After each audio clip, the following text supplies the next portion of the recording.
It's 1:32 a.m. when the phone rings. My heart skips a beat. Emma's calling, but something's off. She's never awake this late. Hello? I answer, the unease creeping in already. Hey, it's me. Her voice is softer than usual, almost distant. There's a weird undercurrent to her words, something I can't put my finger on. I'm staying at a hotel tonight. A hotel? I frown. A hotel? Why? We had plans, remember? I know, she says quickly, almost too quickly. But I just needed to be alone for a bit. I'll be back tomorrow. My stomach tightens. Are you okay? Yeah, I'm fine, she says, but I can hear the hesitation in her voice. Don't worry about it. I want to press her, ask more questions, demand answers, but I don't. I should have, but I don't. I just nod even though she can't see it. All right, well, I'll be here when you get back, I say, trying to sound normal, even though my mind is already racing. Yeah, see you then, she responds, and before I can even say anything else, the line clicks and the call ends. I stare at the phone, the silence suddenly deafening. My stomach still twisted in knots, and the weird tension in the conversation lingers in the air. Something isn't right. I try to shake it off, tell myself I'm just overthinking it. But I can't. The silence feels too loud now. I roll over in bed, pulling the blankets tighter around me, trying to ignore the gnawing feeling at the back of my mind. My mind starts to wander. Remembering those moments where Emma's been distant lately, those little glances she gave her phone when I wasn't looking, the way she seemed preoccupied when we were together. I brush it off at first, just stress, I tell myself. But now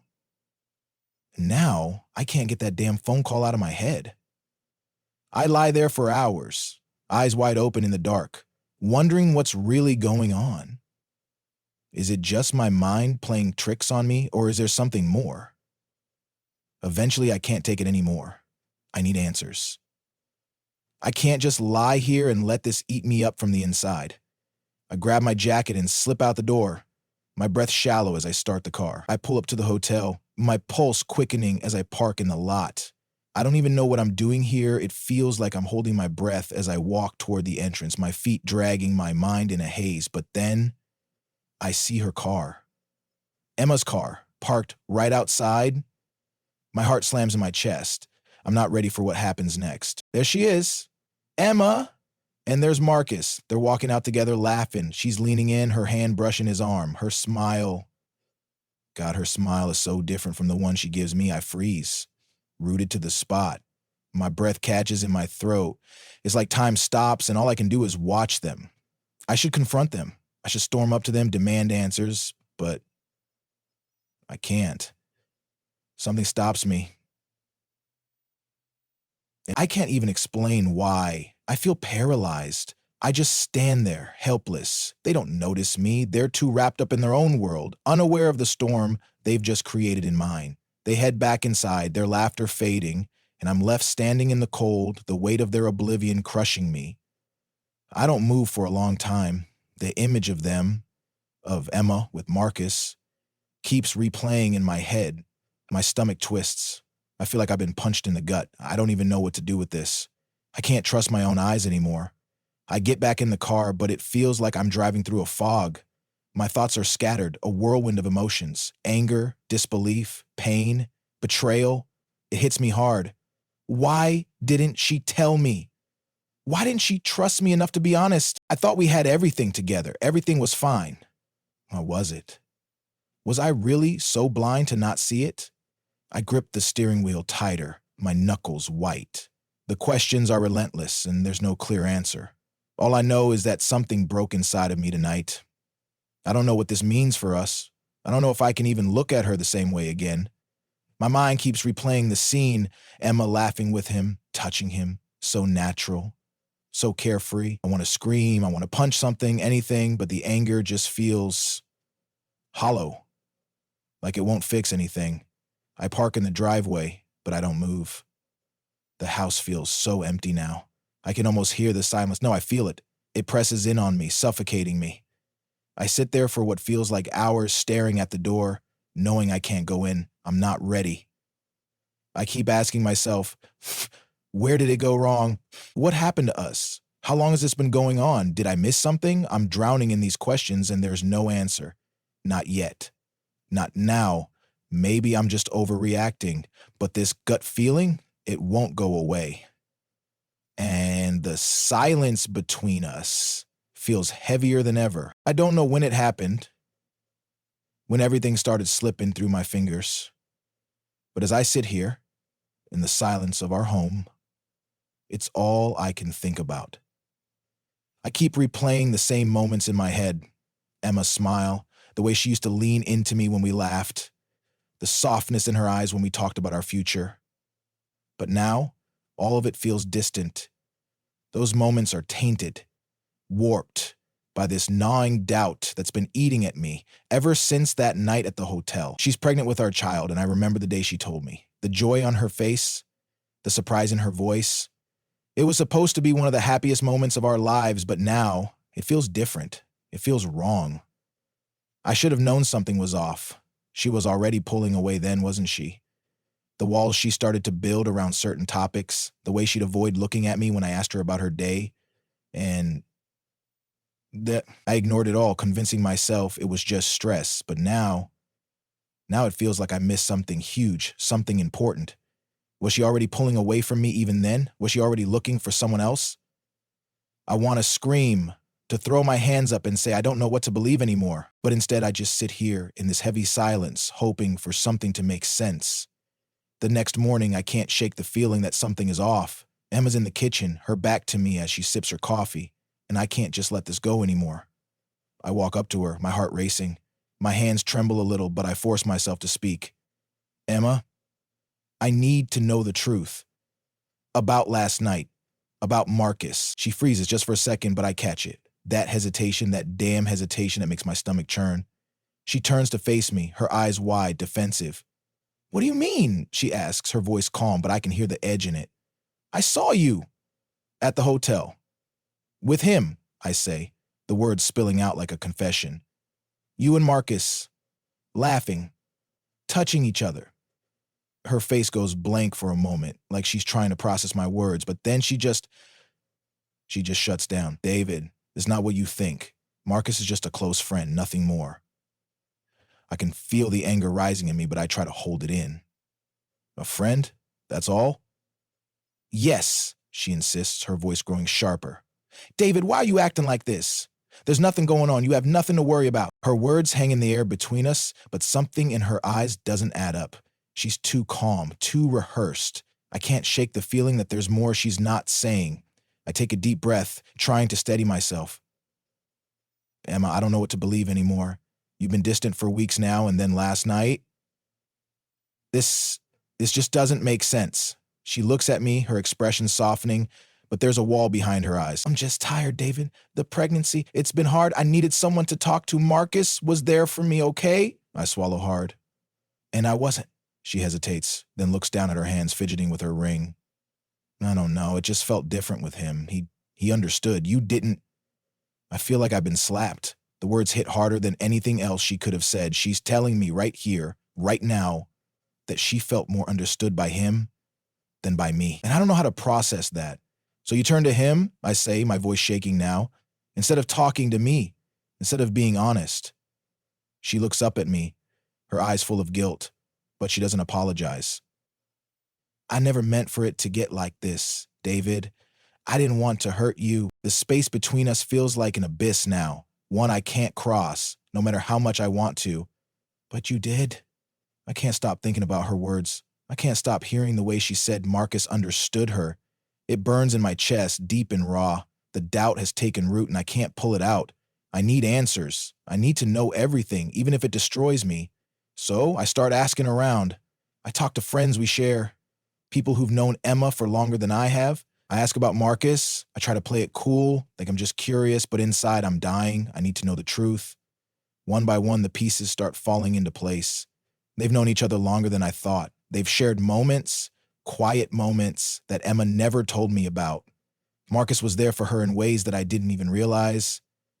I feel like a fool. How did I not see this? How did I not notice the closeness, the way they always seemed to be in their own world whenever I was around? It's all starting to make sense now, but it's the kind of sense that shatters me. I'm losing her, and I didn't even see it coming. The weight of everything presses down on me as I sit alone in the car, parked outside our house.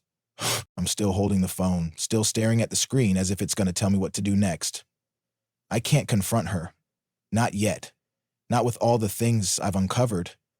Part of me wants to hold on to this fragile thing we have, to fight for it. But the other part, this part that's angry and hurt, wants to burn it all down. The thought of losing her, of losing the life we built together, tears me apart. The baby, the house, the future we were supposed to share. It feels like it's all slipping through my fingers and I don't know how to stop it. I don't know if I can ever trust her again. But more than that, I don't know if I can ever trust myself for not seeing it sooner. She comes to me later that day, quiet and fragile, like a shadow of herself. Her voice shakes when she speaks. "David, I've been so lonely. I thought I could make it work, but I felt like you weren't here with me. Not really. I didn't know how to handle it." I can see the cracks in her, the way she's trying to hold herself together. Part of me wants to reach out, to comfort her, but I can't. The damage has been done. I don't know if I can forgive her. "You should have come to me," I say softly. "You should have talked to me. Instead, you turned to him." "I know," she says, tears welling in her eyes. "But it wasn't about him, not like you think. He was just there." I didn't want to feel like this anymore, David. I didn't want to feel alone. I don't know what to say. I don't know if I believe her. The space between us has never felt wider, and no amount of words can close it. It's like we're standing on opposite sides of a cliff, and I don't know if either of us is brave enough to jump. I don't know how it got to this point. All I wanted was the truth. Just a simple answer, one that would either reassure me or tear me apart so I could move on. But now, I'm standing in front of her, Mark is sitting there like he's a part of this twisted mess, and I can barely hold it together. The room feels like it's closing in on me. The tension is unbearable, each second more suffocating than the last. I can feel my heart pounding in my chest as I turn to Emma. "I need you both to tell me what's going on," I say, my voice trembling. "I need to know the truth now." Emma looks down, her eyes shifting away from mine, her hands clenching in her lap. I want to scream at her, demand answers, but all I can manage is to stand there, raw and exposed. Marcus doesn't say anything at first, just watches me. Too calm, too composed. It's like he's been expecting this moment for years. I can't stand it anymore. "What's going on between you two?" I ask, my voice rising. "Tell me." Marcus shifts uncomfortably, finally speaking up. His voice is steady, but there's a weight behind his words that makes my blood run cold. "David, I've loved Emma for a long time," he says, and it's like the ground beneath me shifts. My stomach twists as his words hit me like a punch to the gut. "I'd never acted on it," Marcus continues, his gaze flicking to Emma before meeting mine again. I respected your marriage. I always try to keep my distance, but the more I saw you too, the more I saw you pulling away from her, I started to hope that maybe one day she'd need me too." His confession lands with a sickening finality, and I don't know if I can breathe. You've been in love with her all this time?" I whisper, trying to process what he's just said. It doesn't make sense. None of this does." Emma's silence is deafening. She just sits there, her face pale, and for a moment I can see the guilt in her eyes. It's like she's been holding her breath, waiting for Marcus to speak. But now everything is out in the open, and it's like the air has been sucked out of the room. I turn to her, and I feel the betrayal crash over me. "Is this true, Emma?" My voice cracks. "Is this how you've been feeling all this time?" She finally looks up at me, her eyes filled with tears. "David, I didn't want to hurt you," she says softly, but her words only make the pain sharper. I've been so lost in all of this, the pregnancy, the changes. It made everything feel so distant. And Marcus, he was there for me when I felt so alone. And it just happened. I didn't plan it. I try to hold back the tears, but they slip down my face anyway. "You let it happen," I say, my words thick with hurt. "You let yourself drift away from me and into his arms, emotionally at least." Emma's shoulders shake as she sobs quietly. "I never wanted it to go this far. Nothing physical happened, David, I swear. But Marcus was the one person who truly understood me, and I started to feel something for him, something I couldn't ignore. I was afraid to tell you because I didn't want to hurt you, and now, here we are." His room feels like it's spinning. every word she says makes the truth more and more impossible to deny. I always thought our marriage was strong, but now I realize how blind I've been, how little I really knew about what was happening beneath the surface. I look at Marcus, my heart pounding with anger. So this is your idea of respect? You've been in love with her and you just sat back and watched her fall apart? You let her push me away and never said anything? He looks down, guilt flashing across his face. I never meant to hurt you, David. I honestly tried to keep my distance, but I couldn't help how I felt.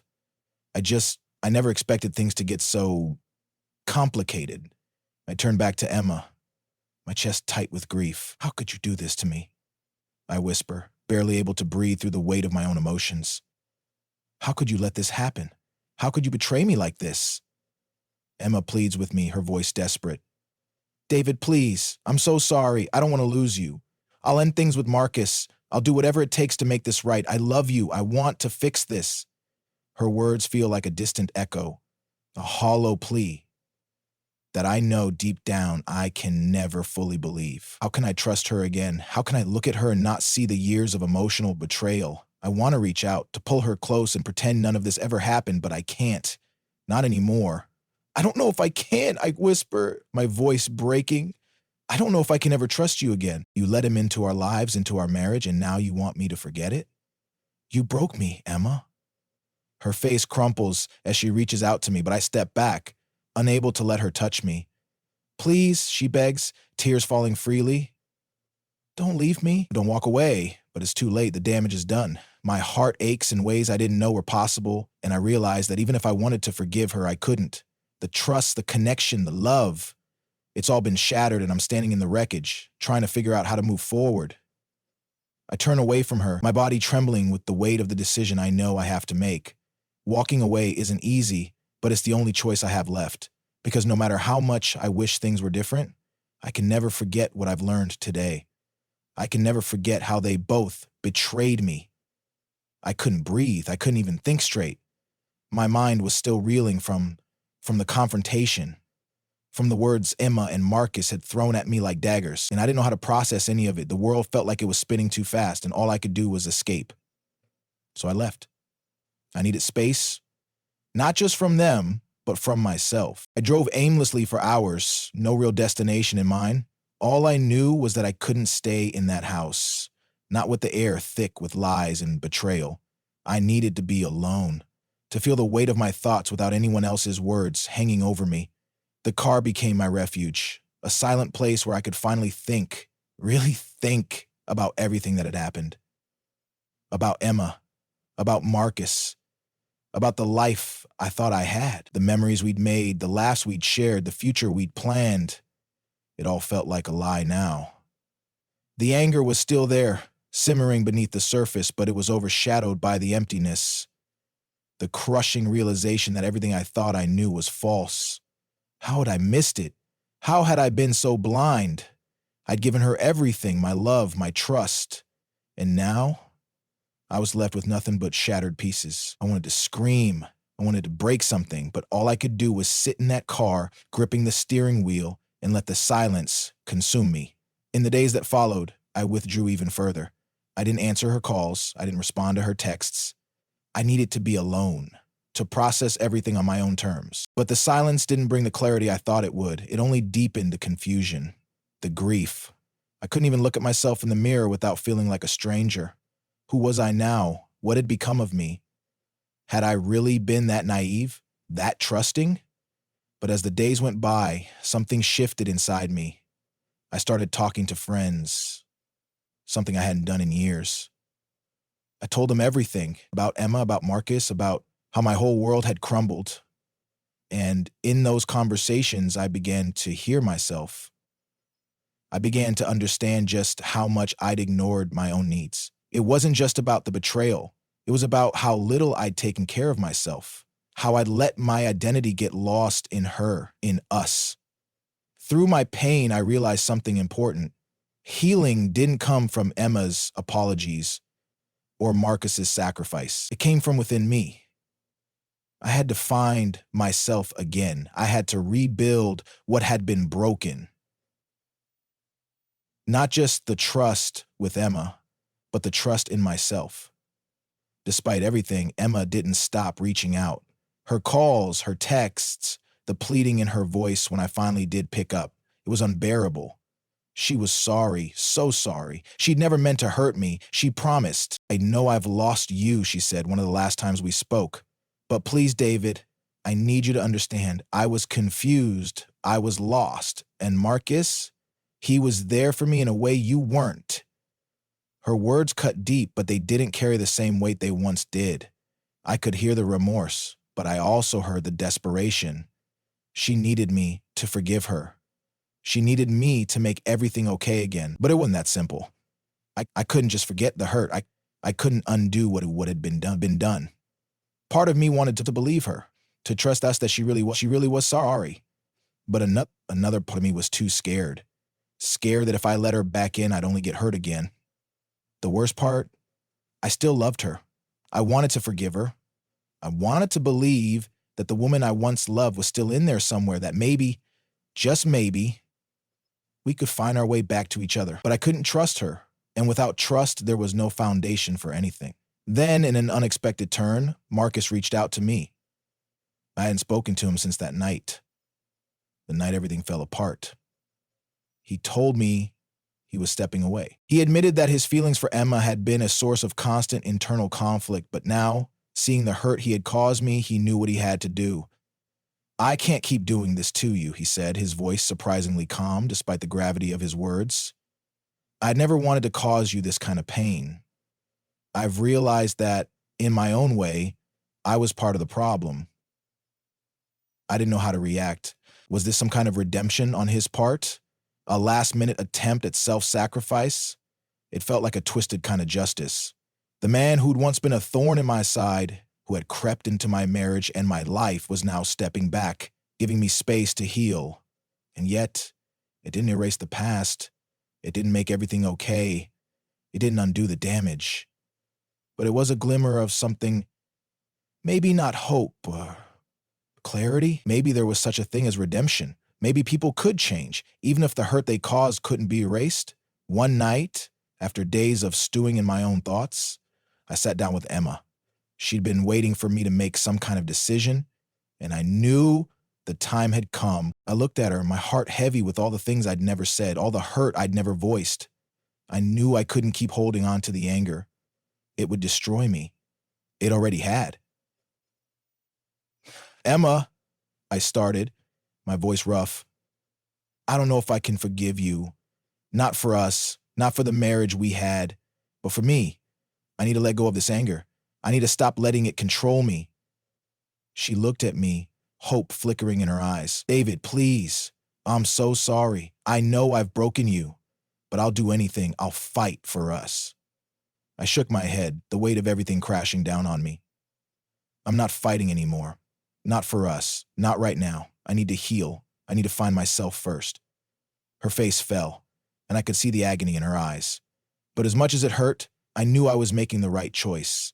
I had to put myself first. I had to forgive, not because I wanted to rebuild everything, but because holding on to the pain would never let me move forward. I walked away from that conversation with no answers, no certainty about the future, but I knew this. The road ahead was mine to choose. And for the first time in a long time, I was ready to walk it alone, even if it meant losing everything I once thought I wanted.